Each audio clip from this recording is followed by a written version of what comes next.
జయ శ్రీమన్నారాయణ. నేను మీ icon astrologer Gattupalli Suresh Babu.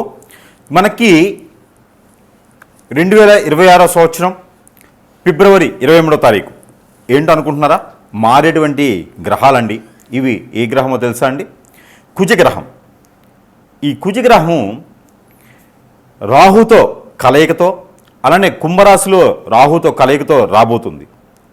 ఈ ఫిబ్రవరి 23వ తారీఖు నుంచి ఏప్రిల్ 2వ తారీఖు వరకు కూడా కుంభరాశిలో సంచరిస్తూ ఉంటుంది. అందులోనూ రాహుతో పాటు ఉంటుంది. మొదటిగా అధ్యయనంలో, అదే మొదటి భాగంలో, మొదటి వారంలో కూడా షష్టగ్రహి కూటమిలాగా ఏర్పడుతుంది కుంభరాశిలో. ఆ తర్వాత రాహుతో ఈ యొక్క ఏప్రిల్ 2వ తారీఖు వరకు కూడా రాహువు కుజుడు కలయికతో ఉంటారు. కాబట్టి ఆపోజిట్ సైన్ కేతువు కూడా వీరికి సహకరించేసి ఒక శుభదృష్టి అశుభదృష్టి యొక్క ద్వాదశ రాశుల వారి మీద ఎలా ఉండబోతుంది, వారి యొక్క జీవితంలో ఎలాంటి మార్పులు రావబోతాయి. అలానే మరొక విషయం కూడా ఏంటి ఏమంటే కనుక నూతన సంవత్సరం కూడా ఆరంభం అవబోతుంది. మన యుగాది నుంచి నూతన సంవత్సరం ఆరంభం కూడా ఈ కుంభరాశిలో రాహుతో పాటు కూడినటువంటి కుజుడు ఉండడం జరుగుతూ ఉంది. కాబట్టి ఈ మేర ఎలా ఉండబోతుంది ద్వాదశ రాశుల వారికి చూసినట్లయితే, ఎవరెవరి జీవితంలో పెళ్ళిళ్ళు చేసుకుంటారా, ఎవరెవరి జీవితంలో అన్యోన్యంగా ఉన్నటువంటి దాంపత్యం ఉంటుందా, ఎవరెవరి జీవితంలో వీరి యొక్క రాహువు కేతువు అందులోనూ కలయికతో ఉన్నటువంటి కుజుడు, వీరి యొక్క శుభ అశుభ ఫలితాలు ఏ రాశి వారి మీద ఎలా ఉంటాయి, ఆ తర్వాత బిజినెస్ చేసుకునేవారు, విదేశాలకు వెళ్ళేవారికి ఎలాంటి శుభ ఫలితాలు ఉంటాయి, ఏది ఎప్పటివరకు తెలుసా అండి? ఫిబ్రవరి 23వ తారీఖు నుంచి ఏప్రిల్ 2వ తారీఖు వరకు కూడా వీరి యొక్క గోచార స్థితిగతుల ప్రకారంగా ఈ యొక్క గ్రహరీత్యా దోషాలు ఏమున్నాయా, వీరి యొక్క స్థితిగతులు ఎలా ఉన్నాయో చూసినట్టయితే కనుక ఒకసారి మనం పరిశీలన చేసుకున్నట్టయితే ద్వాదశ రాశుల్లో ఒకటైనటువంటిది ద్వాదశ రాశుల్లో ఒకటి వృశ్చిక రాశి. ఈ వృశ్చిక రాశి వారికి ఫిబ్రవరి 23వ తారీఖు నుంచి ఏప్రిల్ 2వ తారీఖు వరకు కూడా కుంభరాశిలో సంచరించేటువంటి రాహు కుజుడు వీరిద్దరి వలన ఎలా ఉండబోతుందో ఒకసారి గమనించినట్టయితే కనుక వృశ్చిక రాశి వారికి పెళ్ళయ్యి భార్యాభర్తలు దూరమై ఉన్నారా? ఖచ్చితంగా ప్రయత్నం చేయండి. కలిసి వచ్చేటువంటి ఇదైతే వస్తుంది. భార్య వస్తుంది, బిడ్డలు వస్తారు, భర్త వస్తారు. ప్రయత్నం చేయండి. ఓ 10 మందిని వేసుకుని వెళ్ళి కొట్టడానికి వెళ్తే మాత్రం ఖచ్చితంగా రారు. మీరు ఇండిపెండెంట్గా ప్రయత్నం చేయండి. ఫోన్ మాట్లాడితేనో ఎట్లున్నారు అంటేనే కాకుండా అడ్రస్లు తెలుసు కాబట్టి మీరు వెళ్ళండి, కూర్చోండి, మాట్లాడండి, పని అయిపోతుంది. వాళ్ళు కావాలి అనుకుంటే మీరు వెళ్ళండి. రెండోది, ఎక్కడైనా మీరు పూర్వీకుల ఆస్తులు ఉండి పూర్తిగా మీ దగ్గర రాకుండా ఉండి ఆ పూర్వీకుల ఆస్తుల వల్ల మీరు ఇబ్బంది చెందుతున్నారా, బాధపడుతూ ఉన్నారా? ఆ పూర్వీకుల ఆస్తులు మీ దగ్గరికి ఇంకా రాలేదా? వీలునామాలు దొరుకుతున్నాయా? ప్రయత్నం చేయండి.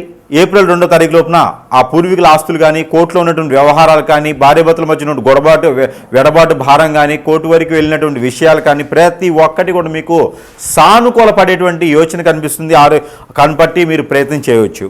ఇక ఆరోగ్య సమస్యలు అయితే కనుక మీకు స్టమక్ రిలేటెడ్ సమస్యలు అయితే కనబడుతూ ఉన్నాయి. అది కూడా ఎందుకు అంటే కనుక బుధ భగవానుడు మీకు నీచంలో ఉన్నారు. కాబట్టి ఈ యొక్క స్టమక్ రిలేటెడ్ సమస్యలు అయితే మీకు ఆరోగ్య సమస్యలు కనిపిస్తూ ఉన్నాయి. కాబట్టి దాని దగ్గర ప్రికాషన్స్ అయితే తీసుకోవాలి. ప్రతిరోజు కూడా వామ్ వాటర్ కానీ జీలకర్ర వాటర్ కానీ ఖచ్చితంగా తీసుకున్నట్టయితే కనుక మీరు ఈ యొక్క ప్రికాషన్స్ బాగుంటాయి. అప్పుడు మీకు ఈ యొక్క ఆరోగ్య సమస్యలు రాకుండా ఉంటాయి కాబట్టి ఆ మీద ప్రయత్నం చేసుకోవచ్చు. ఇక చిన్నపాటి పరిహారాలు చేసుకుని అదృష్టవంతులు అవ్వచ్చు. వీటితో పాటు మీకు మరొకటి ఏంటంటే కనుక మీకు ఎలాంటి సమస్య ఉన్నా కూడా ఆ సమస్యకి పరిష్కారం మార్గం చూపించే దిశగా ఏదైనా వస్తువు కావాలి అనుకుంటే మంత్రోచ్చారణ చేసినటువంటి వస్తువులు మీ యొక్క ఏదైతే అందుబాటులో ఉన్నాయి సమీపంగా మీకు అందుబాటులో ఉండి సరసమైనటువంటి ధరల్లోనే మీకు లభ్యపడుతూ ఉన్నాయి. కాబట్టి ఎవరికైనా కావాలి సంప్రదిస్తే కూడా మీకు అందజేసేటువంటి సదవకాశాలు మా దగ్గర లభ్యపడుతున్నాయి. కాబట్టి ఎవరికైనా కావాలంటే సద్వినియోగం చేసుకోవచ్చు. అలానే ఈ యొక్క చిన్న పరిహారం చేసుకొని అదృష్టవంతులు అవ్వచ్చు. అలానే ఈ రాశి వారైతే కనుక ఖచ్చితంగా ఇలాంటి పరిహారం ఒకటి చేసుకున్నట్లయితే మనం అనుకున్నట్టుగా మీలో ఉన్నటువంటి దోషాలే కావచ్చు, ఈ యొక్క రాహు కేతువుది, దాంతోపాటు కుజునిది, ఈ దోషాలు ఎవరికైతే ఉన్నాయో వారు ఎక్కువగా ఇలాంటి పరిహారం చేసుకోవడం ద్వారా అన్ని రకాల సానుకూలమైనటువంటి వాతావరణం అయితే మీకు లభ్యపడేదానికి అవకాశం ఉంది. కాబట్టి ఈ పరిహారం అయితే మీకోసం. ఎవరి జాతకంలో అయినా సరే రాహుకేతు దోషం ఉంది అనుకున్నప్పుడు ఈ యొక్క రాహువు కుజుడితో పాటు కుజుడు రాహుతో పాటు సంచరించేటప్పుడు, అది కూడా కుంభరాశిలో సంచరించేటప్పుడు ఈ యొక్క చిన్న పరిహారం చేసుకోవాలి. అది ఏమిటో తెలుసా అండి? ఉలవలు ఒక పావు కిలో, గోధుమలు ఒక పావు కిలో, పచ్చ పెసలు ఒక పావు కిలో, అలానే కందులు ఒక పావు కిలో, ఇవన్నీ కూడా తీసుకొని మీరు నైట్ పనుకునేటప్పుడు మీ వద్ద పెట్టుకొని పనుకోవాలి. అంటే మీ తల దగ్గర కావచ్చు, మీ పక్కన కావచ్చు పెట్టుకొని పనుకోవాలి. తెల్లవారి లేచిన తర్వాత ఇది మీరు మంగళవారం నైట్ చేయాలి. తెల్లవారి లేచిన తర్వాత అవన్నీ కూడా మీకు సమీప దూరంలో ఎక్కడైనా ఇవి నవగ్రహాలు ఉంటాయి. ఆ నవగ్రహాల దగ్గర తీసుకొని వెళ్ళి నవగ్రహాల చుట్టూతో 11 సార్లు ప్రదక్షిణ చేసుకుంటూ ఈ యొక్క మిశ్రమాలు ఏవైతే ఉన్నాయో ఈ తీసుకున్నటువంటి అన్నీ కూడా వాటి మీద అభిషేకం చేసుకోవాలి. దాని ద్వారా మీకున్నటువంటి గ్రహరీత్యా దోషాలన్నీ కూడా చిటికలో పటాపంచలైపోయి మీకు వివాహాలు ప్రాప్తి పొందుతుంది, విదేశానికి శుభప్రదంగా వెళ్ళేదానికి ఉంటుంది, ఆర్థిక స్థితిగతులన్నీ కూడా మెరుగవుతాయి.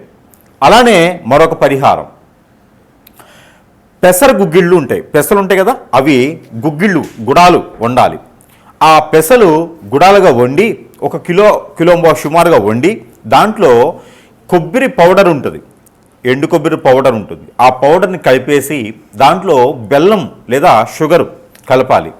ఆ కలిపినేసినటువంటిది నైవేద్యం ఏదైతే ఉందో ఇది ఆలయంలో, ఎక్కడ రాముల వారి ఆలయంలో కానీ, కృష్ణ ఆలయంలో కానీ, ఎక్కడైనా శ్రీ వెంకటేశ్వర స్వామి వారి ఆలయాల్లో కానీ దీన్ని నైవేద్యంగా పెట్టాలి. ఆ నైవేద్యాన్ని ఇరువురికి కూడా మీరు ప్రసాదం కింద తీసుకోవడం వలన, ఇవ్వడం వలన కూడా దీని వలన మీకు అన్ని రకాల గ్రహదోషాలు కూడా పటాపంచలైపోయి మీ ఆరోగ్య సమస్యలన్నీ కూడా నెరవేరుతాయి. అలానే ఈ రాసుల వారికి ఈ చిన్న పరిహారం అయితే కనుక ఖచ్చితంగా మీకోసం ఏమిటంటే కనుక మీకు కుజుదోషం, రాహుకేతు దోషం ఏమైనా ఉందా? అయితే మీకు మీ పొలాల్లో కావచ్చు, ఒడ్ల మీద కావచ్చు, గట్ల మీద కావచ్చు, మీ ఇంట్లో కావచ్చు, నర్సరీ నుంచి తెచ్చుకొచ్చే మొక్కలు కావచ్చు, మీరు అపార్ట్మెంట్లో ఉంటే ఆ మొక్క ఒకటి తెచ్చుకుంటే సరిపోద్ది. ఏమిటి అనుకుంటున్నారా? అరటి మొక్క. ఈ అరటి మొక్క కానీ అంటు కానీ ఏమైనా ఉంటే తీసుకొచ్చుకొని దానికి ఒక పసుపు తాడు, అది ఎట్లాగా కావాలి అంటే కనుక ఆడవారైనా మగవారైనా సరే ఒక తెల్లని దారం, మిషన్ దారం ఉంటుంది కదా, అది తీసుకొచ్చుకోండి. అది మీరు ఎంతైతే హైట్ ఉంటారో బొటనవేలు, ఖాళీ బొటనవేలు దగ్గర నుంచి తల వరకు కూడా ఇలాగ కొలుచుకోండి. పోగులు పోయండి. ఆ పోగులు 9 ఉండాలి.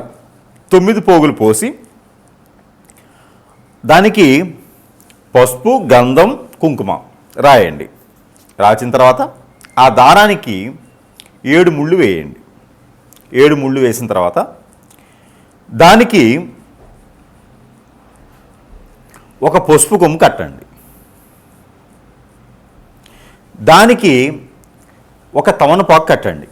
దానికి ఒక మామిడాకు కట్టండి. ఇలాగా కట్టినటువంటి ఆకులతో ఉన్నటువంటిది ఇది తీసుకొని వెళ్ళి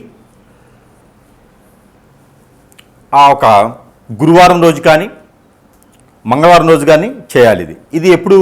ఏప్రిల్ 2వ తారీఖులోపే చేయండి. ఇది తీసుకుని వెళ్ళి ఆ అరటి కొమ్మకి, అరటి మొక్కకి కట్టేసేయండి. 3 ముళ్ళు వేసేసేయండి. వేసేటప్పుడు మీకున్నటువంటి దోషాలు ఏవైతే ఉన్నాయో ఆ దోషాలన్నీ కూడా మీకు ఇంతటితో పటాపంచలైపోవాలి, ఉపశమనం లభించాలి అని మొక్కుకోండి. తర్వాత ఒక ముగ్గురికి అదే రోజున టిఫిన్సో భోజనమో పెట్టండి. ఇది అయిన తర్వాత చెట్టు తీసుకెళ్ళి మరుసటి రోజు ఒక నిద్ర చేసిన తర్వాత ఆ మొక్కను తీసుకుని వెళ్ళి ఎక్కడైనా ఆలయంలో కానీ స్థాపించండి. మీ పొలాలుంటే పొలాల్లో స్థాపించండి. ఈ 2 లేదనుకుంటే ఇంట్లో ఉంచకండి. తీసుకుని వెళ్ళి ఎక్కడైనా పారేడు నీటిలో వేసేయండి. ఆ కుండితో సహా పారేడు నీటిలో వేయండి. ఇలా చేయడం ద్వారా కాలసర్ప దోషం, నాగదోషం, కుజుదోషం, కళత్ర దోషం, దాంట్లో కూడా రాహుకేతు దోషం, భార్యాభర్తలు దూరమైన, పెళ్ళైన తర్వాత దూరమైన, పెళ్ళి కావట్లేదు అనుకున్నా, ఎంగేజ్మెంట్లో సంబంధాలు ఆగిపోయినా, దగ్గర దాకా వచ్చే సంబంధాలు పోయినా కూడా ఈ ఒక పరిహారం చేసుకుంటే అదృష్టం అనేది మీ వరకు వస్తుంది. అలానే అదే అరటి మట్ట తీసుకొని అదే రోజున మట్టలో దీపారాయణ చేసి 2 ఒత్తులేసి ఆవు నెయ్యితో దీపారాయణ చేసి నీటిలో వదలండి. మనం కార్తీక మాసంలో వదులుతాం కదా, అలాగా నీటిలో వదలండి. ఎక్కడైనా చెరువు కుంట లేకపోతే మీ ఇంట్లో ఉన్న గాబులు ఇట్లా బకెట్లో నీళ్ళు పట్టి దాంట్లో వదలండి. కొండెక్కేదా దాన్ని అలా వదిలేసేసేయండి. ఇలా చేయడం ద్వారా ఆర్థిక సమస్యలు, ఆరోగ్య సమస్యలు కూడా మీకు ఇలా పటాపంచలు అయిపోతాయి. ఈ ప్రయత్నాలు చేసుకొని అదృష్టవంతులు అవ్వండి.